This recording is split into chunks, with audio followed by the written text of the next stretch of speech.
Bonsoir l'oncle. Bonsoir. Et comment allez-vous ce soir? Oui, je me porte très bien, merci.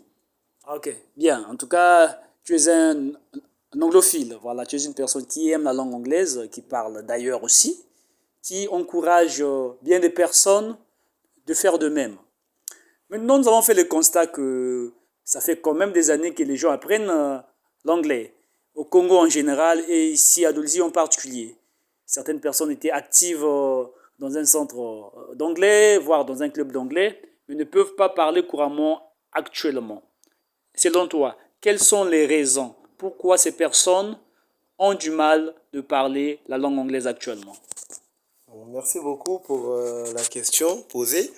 C'est vrai, le constat, je l'ai aussi fait, hein. Plusieurs personnes veulent vraiment parler l'anglais, mais sauf que lorsqu'ils apprennent dans des centres ou dans des centres de formation, ils s'arrêtent en fait, ils veulent plus continuer de faire des recherches.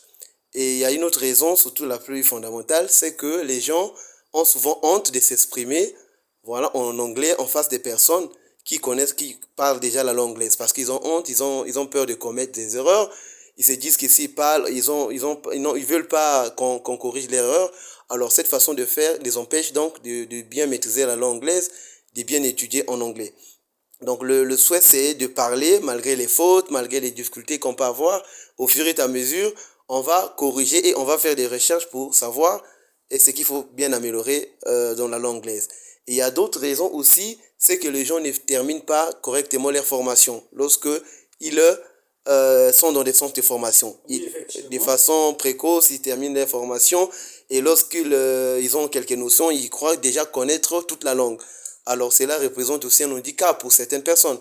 Donc voilà pourquoi il serait mieux, souvent, lorsqu'on est en plein apprentissage, il faut prendre tout son temps. Si la formation c'est 3 mois, il faut prendre les 3 mois de formation sans rupture. Maintenant, après cette formation, vous pouvez toujours continuer dans d'autres formations, dans d'autres centres, faire des recherches personnelles. Donc moi, c'est ce que je pense finalement pour mieux maîtriser la langue anglaise et pour ne pas avoir des difficultés. Bien. Est-ce que tu penses que qu'une personne pourrait vraiment parler anglais en 3 mois, en fait, maîtriser la langue en 3 mois?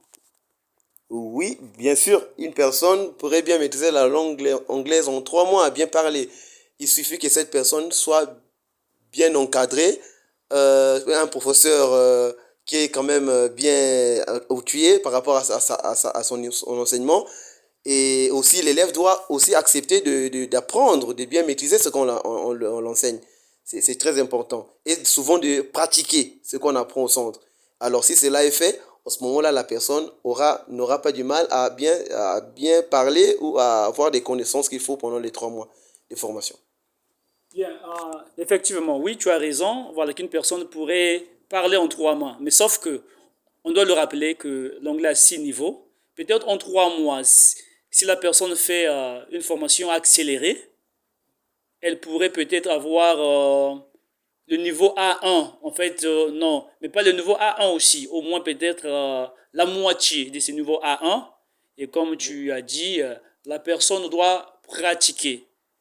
Voilà, comme on dit en anglais, practice makes progress or practice makes perfect.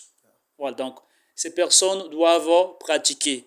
Voilà, c'est l'erreur que commettent la majorité des personnes, à mon avis. Ok, maintenant, quel conseil pourrais-tu donner à ces personnes?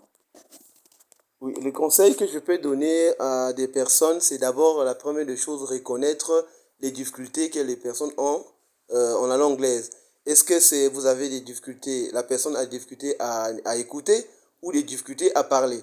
Parce qu'il y a des gens qui écoutent bien, mais ils ont du mal à parler, ou il y a des gens qui parlent, mais ils ont du mal à bien écouter. Alors c'est là donc, le fait de connaître son erreur va donc pousser à la personne de bien expliquer à son professeur ou à son encadreur du centre de bien l'accompagner finalement à améliorer donc sa difficulté ou son manque dans l'apprentissage de la langue anglaise. Voilà ce que je peux dire. Et vous avez un bon projet de lancer un club pratique de la langue anglaise qui commencera quand déjà? Oui, ça commence en janvier. Bonne information pour toute personne qui veut améliorer la langue anglaise. Et donc, il y a possibilité donc de pratiquer, voilà, quel que soit le centre où vous vous trouvez, de pratiquer la langue anglaise dans notre club d'anglais qui sera organisé en janvier. Mais d'ici, la date ou le jour précis vous sera donné ultérieurement. Merci beaucoup. Donc, vous serez les bienvenus pour toutes les personnes qui veulent vraiment parler anglais. Maintenant, ceux qui viendront avec des difficultés, vous ne serez pas aussi épargnés. Voilà, on va toujours vous accompagner pour mieux apprendre la langue anglaise. Donc, merci beaucoup. Et ce club pratique est payant ou bien gratuit? Oui, ce club est, je dirais, c'est pas gratuit parce que tout ce qui est gratuit n'est pas bon. Mais ce club est, bon, je vais dire, c'est pas trop cher, mais ça dépend de ce que vous venez de chercher.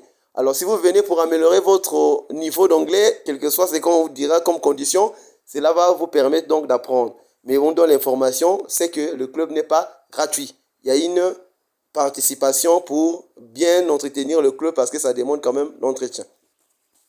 Oui, oui.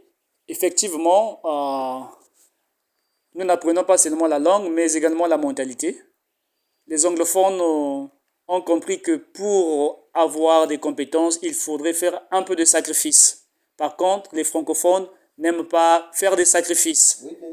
Voilà, donc c'est un merci pour ton temps et merci pour vos réponses inspirantes et motivantes qui vont certainement plaire à des personnes qui vont t'écouter. Et merci beaucoup, l'oncle. Merci beaucoup. Et à la prochaine. À la prochaine. Merci.